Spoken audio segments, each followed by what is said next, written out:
We're going to continue in our conversation about community and really thinking through tonight some real core skills. But as we're talking through this is a journey. And on this journey, we're becoming more like Jesus in relationship to Him. And it's through our love of God, our love of the church, and our love of neighbor. So a decision to be part of our church family is a significant step. This morning, we explored what it looks like to form relationships in our church. And we talked about love and we talked about emotions and the connection that we have together. The next step that we're going to take is how we connect together through life-giving conversation. And by working through conflict and seeing how that can build closeness together. So tonight's going to be really practical. We're going to look at chapter 5 and how our conversations matter. And then we're going to look at chapter 6 and how to respond to conflict in a healthy way. I love that picture. I just got to use it as much as I can. You know, humanity is more connected than we ever have been with social media, the phone, internet. Just our ability to connect has increased, and yet there's an increase in people feeling more lonely, feeling more isolated. Why is that? There's a book, Reclaiming Conversation, The Power of Talk in a Digital Age. And the author talked about this and says that studies of conversation, both in the lab and the world, show that when two people are talking, the mere presence of a phone on a table between them or just in the periphery, that it changes both what they talk about and the degree of connection they feel. People keep the conversation on topics where they won't mind being interrupted. And they don't feel as invested in each other. Even a silent phone disconnects us. That was so interesting, and I appreciated that kind of context because I think we all relate with it. I think we all want to connect, but there's something limiting about technology. And so the author continues to say, what do we do? Stop Googling and start talking face to face and without distraction. I feel like it's saying, just go back to what it used to be before technology. Because it is in this type of conversation where we learn to make eye contact, to become aware of another person's posture and tone, to comfort one another and respectfully challenge one another. Empathy and intimacy will flourish. In these conversations, we learn who we are. So that as it relates to us, how can conversation be more than words, but build up our relationships at Anthem Church, at Nations Church? And so people feel connected, and so that we grow in our identity in Jesus. Because as we look at the scriptures, conversation is the lifeblood of every relationship. We literally share a part of ourselves as we communicate with each other. I appreciate this Proverbs 18. It says, a person's words can be a life-giving water. A person's words can be a life-giving water. Our words are a significant resource God has given to us to cultivate life-giving relationships as we communicate with each other. I remember actually driving up to Bellingham with Lagaya years ago. Our kids were young. We were feeling disconnected. We'd finish our day and find ourselves just kind of watching TV. I remember just looking at her, and she was looking at me one time. I was like, I don't think this was in our dream of like what we wanted for our relationship. And so we started going to counseling and talking through how we can improve our conversation. I'll always remember the drive up to Bellingham in that time because our counselor said, okay, you can't talk about kids. You can't talk about church, which is what I was doing for work. You got to talk about something else. It was like quiet for like 30 minutes. And it just kind of hit me. It's just like, man, like we get kind of stuck in these ruts and aren't bad. It's just kind of the routine of conversation that we have. The question we need to ask ourselves is it bringing life into a relationship? And that's where we were. We got in a rut, and we need to bring life into our relationship. And so our words matter. They're either life-giving or draining.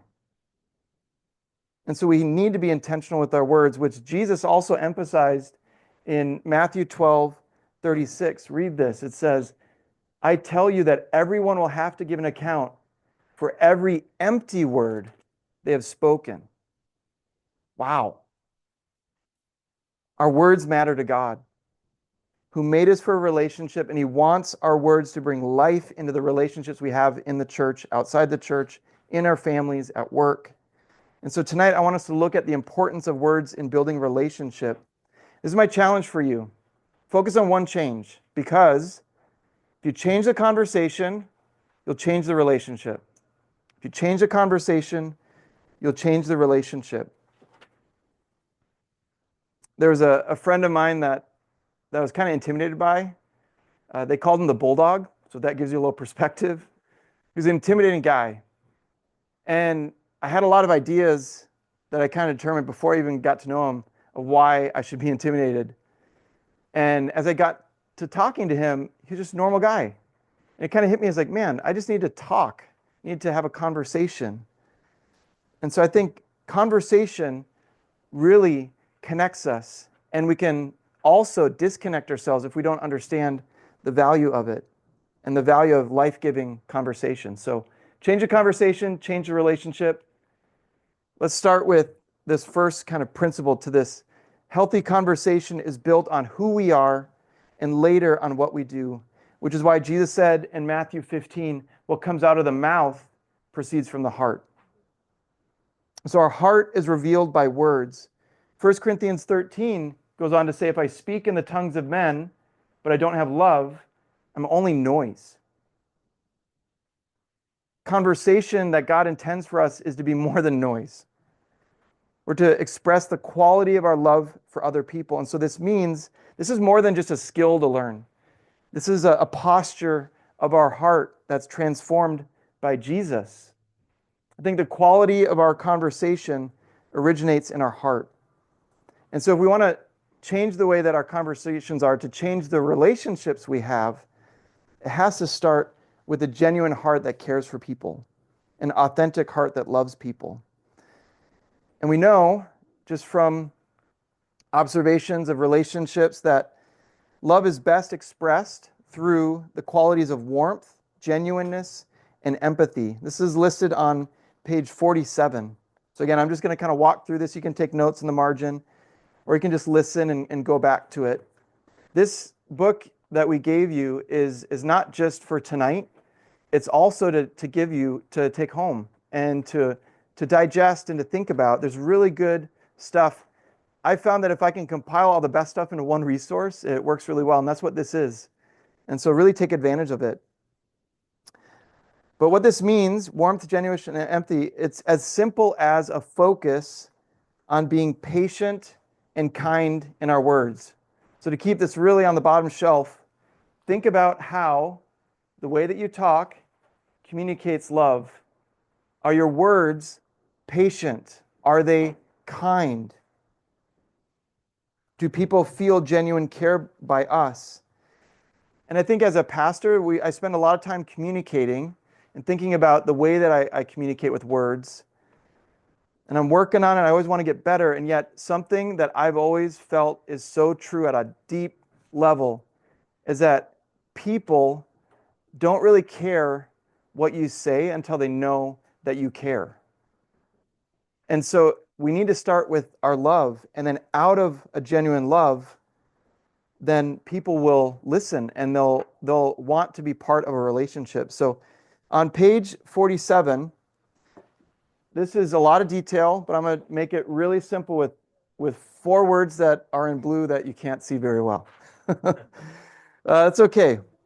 So a lot of information, but I want to kind of make it a lot more simple. This is on page 47, if you're following along as well.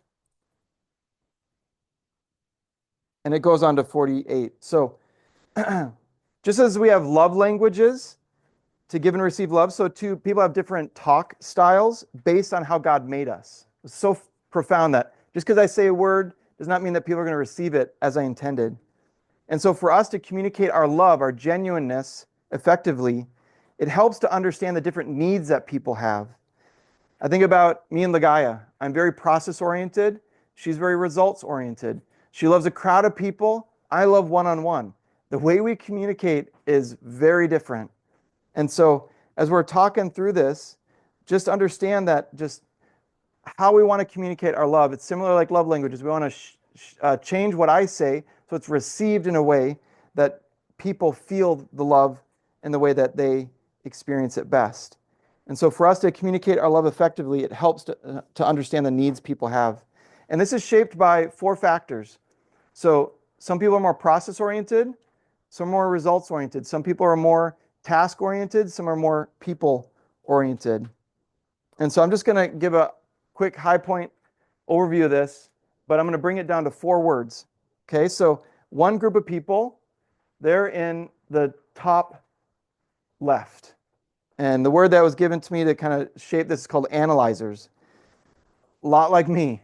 You might think of someone that's an accountant processing data.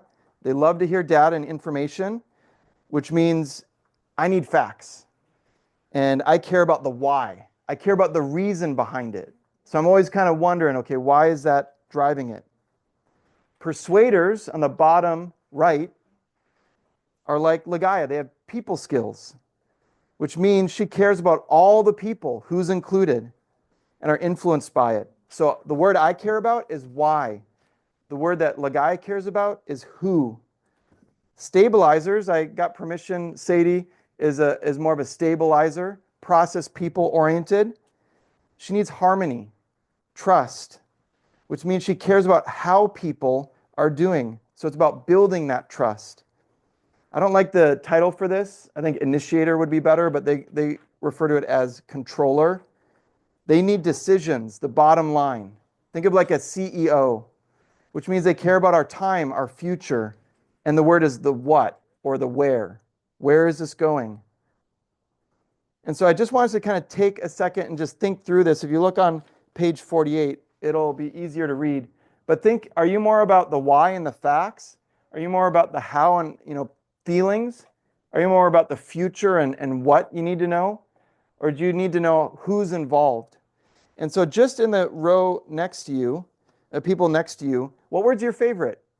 Do you care about the why? Do you care about the who? Do you care about the what or the how? And then kind of share just from what you understand of kind of your perspective, how we can speak to meet your need. And so just pair up next to you, just take a few minutes to talk through this, and then we'll come back together.